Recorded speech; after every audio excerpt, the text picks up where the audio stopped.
Ladies and gentlemen, please welcome a little bit of Australian royalty, Dame Edna Everidge.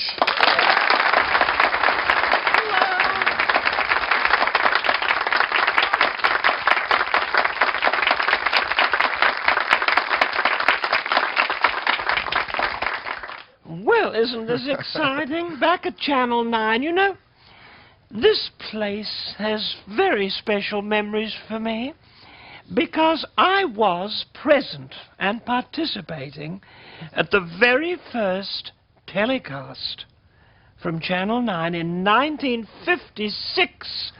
It seems incredible, doesn't it? Before you were born and Indeed. before most of our audience here were born. Not that I'd call it an audience, it's just a little group of people loitering in the studio. It's lovely to have you back in Australia. Do you still call Australia home?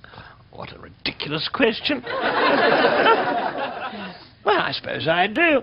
I belong to the world. Indeed. I carry an Australian passport, so I don't regard myself as a resident of Finland, for example. I've never called Helsinki home.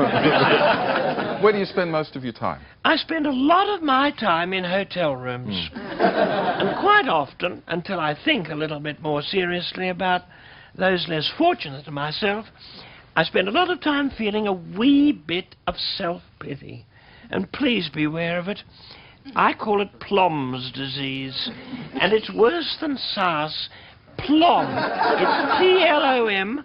Do you know what it stands for? I wouldn't have a clue. Poor little old me.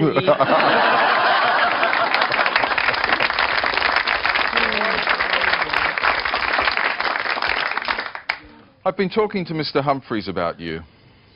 How would you best describe your relationship? It's improved.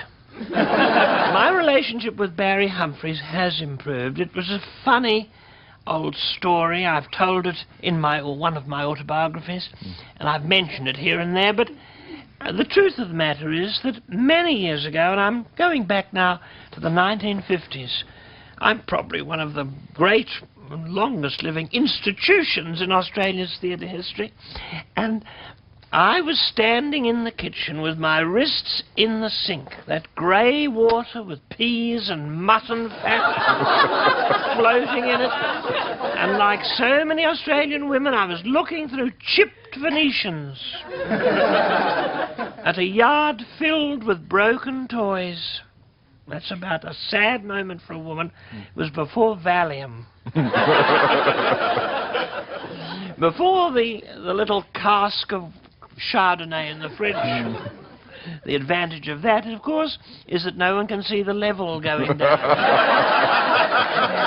As every woman watching now knows only too well. And I made a decision, and it's a decision I'd recommend to any woman watching. I put my family last. Absolutely last. Girls, you will never regret it. You will never regret it. What was that? You'll never regret it, because they grow up all the same. And if they're going to be dysfunctional, they'll be dysfunctional. Just on the subject of Mr. Humphries, we know you're friends, I suppose, but has there ever been anything more than friendship, ever any funny business? No, I never think you'd... Anyway, with work colleagues, it's a no-no. To use a bit of a modern expression.